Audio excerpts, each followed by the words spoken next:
Friends, thank you very much. This is Frederick Henry. I'm looking at the Frederick Henry Show, and I'm thanking you so much. So many of you have downloaded this podcast. So many of you have tweeted me and sent me messages on thefrederickhenryshow.wordpress.com. Now, that's a long title, my friends. The Frederick Henry Show at WordPress.com. Why? I don't have any money. Hey, folks, this is a fellow citizen just like you, living in his own community, living with his own family, trying to make do, and sharing his thoughts with you. And I am privileged, and I am honored, and I am very, very highly honored and highly privileged that you even bothered to listen. I regard this as a conversation. It's not a matter of me preaching to you, teaching you. What can I can only share with you. I'm sharing with you. And I'm asking that if you can stick with me, and if you can bear with me, and you can continue with me over the long term, weeks and months, that maybe we can develop this whole, the Frederick Henry Show, podcast.com, all that type of thing, into a something. Now, what do I mean by that? There's Laura Ingraham. There's Sean Hannity. There's Black Conservative Patriot. There's Don Bongino. There's many others. And they have done wonderful. I appreciate every single one of them. I like them. I follow them. I recommend them to you. However, you and I, have a chance to speak out too. Now, what am I saying here? It's only me in my voice. So, if you help me, if you download this, if you share this, if we build up a following, maybe we can become not me, but us, so that we can share, we can conversate. What a word that is, conversate. That's a new word. Have a conversation with each other. And we can, I listen to Rush Limbaugh. I listen to Hannity. Nobody really has a lot of people calling in. I'm willing to have people call in, but let me tell you my experience. I had a call-in show. Everybody called in, called me names, called me the four-letter word, called me other kinds of words, degraded me, insulted me, hurt me, attacked me, tried to stick a knife in my heart. Please, people, when they call under the anonymity of telephone calls, they're mean, they're cruel, they're vicious, and they're horrible. And so since I didn't have a screen caller at that time, I stopped that program. I couldn't handle it emotionally, spiritually, and personally. So we have a one-way communication right now through the Frederick Henry Show, but I'd like to have a two-way communication, but that means I have the screen caller, I have to have a volunteer staff or a paid staff or whatever it's going to be. And if you can help me, if you out there know what to do, how to do it, I said to my family many years, I am the talent. I speak, I think, I investigate, I analyze, I have the education. I have a doctorate degree. I have 30 years of military experience. I have almost 40 years in my work experience. I have plenty of experience. And so I can be the talent, but I need a staff. I need a whole entire thing around me. So, what did I do? Donate. Well, I don't have a donate button. I don't even know how to do a donate button. I read about donate buttons all the time. I read about share the cost buttons, all that kind of thing. I need you, send a message through the Frederick Henry Show at WordPress.com or .wordpress.com and let me know through the like button or through the comment button. Let me know how you can help because I need help. Okay. Now let's go on to Trump. This is a podcast, all things Trump. The first thing I want to call attention to is the Memorial Day. The Memorial Day was overlooked by just about everybody. And the other day I went through, and myself included, I apologize. I went through my various, whatever this on the telephone, because I have a telephone like you have a telephone, and the telephone has an amazing amount of stuff on it. I'm recording this whole thing on a telephone. It's amazing. So I went through it, and I found video of Melania and Donald Trump on Memorial Day, doing honors to our soldiers. And Memorial Day has a specific focus, but in the bigger context, it's about memorializing all of our veterans, whether they're World War I or World War II or Korea or Vietnam. And even if you want to go bold, you can go back to the Civil War, North and South, included North and South. And maybe even back to the Revolutionary War, the Patriots versus the Tories. And that's my view. I don't think there's one day only for the South or one day only for the North in the Civil War, one day only for the First World War, one day only for the Second World War. And so that's too petty. We should constantly remember those brave and bold patriot soldiers, men and women, who were willing, because of their belief and because of their conviction and because of their commitment, to go out and fight for freedom and democracy, as symbolized and actualized by the United States of America. So Donald Trump and Melania Trump did that. Everybody overlooked it. I thought the video of it, if you can find it on YouTube, was awesome. Awesome. It's beautiful.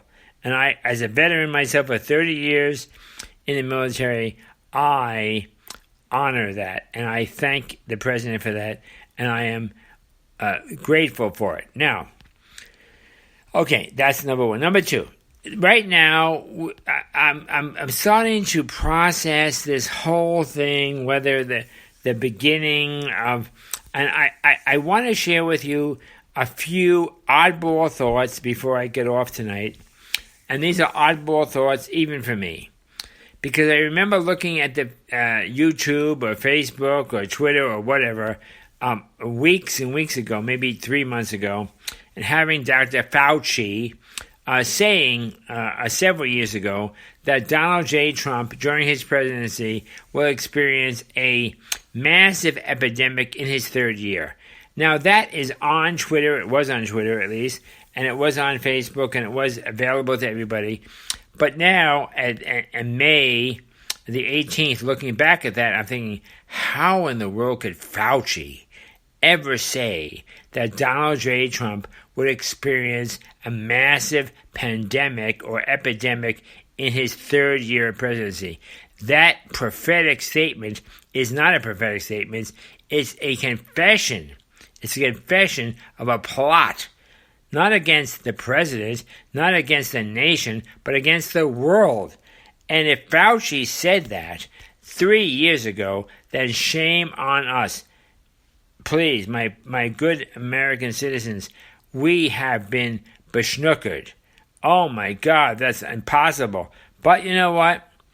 If I was the president, if I was Donald J. Trump, I would have done the same thing that he did. I would have closed down China. I would have closed down Europe. I would have closed down South America. And I would have done all that I can to protect the lives of our American citizens.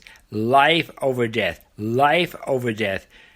And, however, truth over lies. Lately, I've heard this, truth over facts. No. Fauci is not facts. Notice I'm not making a statement about Dr. Birx. Dr. Birx is another story from Fauci. I think there's too much connection in the press and in the media upon Birx and Fauci. I think Birx, in my opinion, has more integrity and more professionalism than Fauci. Fauci, to me, has become a non-entity, and his opinions are not valuable to me, nor should they be, in my opinion, to the nation. Birx, however, I think has more integrity, and she's more professional. And I think that her initial plan about the 3 stages and the 4 stages and all that was good, although a little draconian. I think a little bit too strict. But anyway, the states, the governors, and those who would cooperate and collaborate and work with each other, they have used this paradigm to open up their states, open up their societies, and return Americans to freedom and liberty and the ability to choose and the ability to decide for ourselves what we should do, when we should do it, and how we should do it. Because that's the issue right now. The issue right now is not the pandemic. It's not COVID-19. It's not the cold. It's not the flu. It's not how you count the flu cases, whether they died of COVID or they died, but they had COVID, and all that kind of business. Now, we can go into that another time. But right now, it's about liberty and freedom and the ability of the American citizen, especially the American citizen, to vote, and vote by his feet or her feet, to decide and to analyze and to make a decision and to act upon that decision freely, without hindrance, without police takedowns, without being tackled in the subway and forced to the ground, handcuffed because of some New York congressman or New York governor's decision. I am shocked. The other day, I watched a video of transit police attacking a woman and her child in the subway system of New York and struggling with them and forcing them to the ground and handcuffing them because they dared to walk into public space. They dared to walk into the subway. They dared to try to get on the subway. They dared to express their freedom. They dared to disobey Governor Cuomo's orders. Shame, shame, shame on the transit police of New York City. And shame, shame, shame on the police department of New York City if they allow this kind of unbelievable, it's worse than the Gestapo, worse than the Nazis, worse than the communists. Unbelievable. I've never seen such a video in my whole life. And I did cry it. And please, my fellow citizens and my fellow voters, please do not be passive. Do not lay down. I'm not saying be stupid. I'm not saying be antagonistic. But please don't be a bunch of wusses that allow people to tackle you and to wrestle you, you and your 6 or 7 year old child, from the video it looks like about a 6 or 7 year old child, to wrestle you so they're going to handcuff you on the platform of a subway in New York because you dared to walk onto the platform and dared to try to get onto the subway against Governor Cuomo's orders. Who the hell is Governor Cuomo? He's a governor. He serves at our direction. He just serves at our vote. This is not America, my friends. This is not America. Not the America I want. I don't want this America. I want some other America, not this one. So, okay, having said all this, I will go on to say that I think it's very important for us to be bold in these coming days.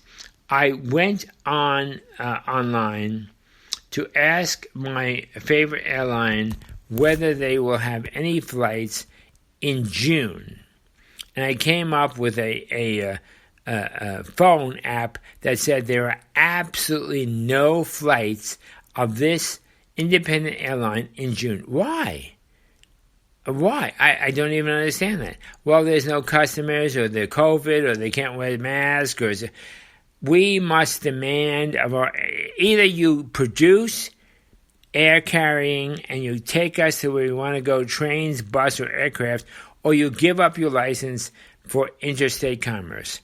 I think we have to confront the airline industry, the bus industry, the train industry, and the other industries. If you do not provide services right now, today, this very day, the 20th of May, and if you do not provide services today for citizens to travel by air between state and state, or by bus between state and state, or by train between state and state, then you have forfeited your license for the public trust, and you lose your license, and you can no longer function as an airline or as a bus company or as a train company, and somebody else can pick up that license and provide the services we require. Because I'm tired. I'm very tired, my dear friends. I'm not angry at you. I'm not angry at anybody. I'm just frustrated because I cannot exercise my freedom and my rights because these people who have licenses for the public airways, whether it's Twitter or communications, people, AT&T, shame on AT&T. I have tried to pay my AT&T bill now for 6 weeks. They have not allowed me to pay that bill because they say COVID-19 prevents them from answering my call. Shame, shame, shame on them. Comcast. I cannot do the same thing with them and various other cable companies because they say COVID, therefore they don't have to provide me with services. I have airlines, COVID, they don't have to provide me with services. Or no, the government must say provide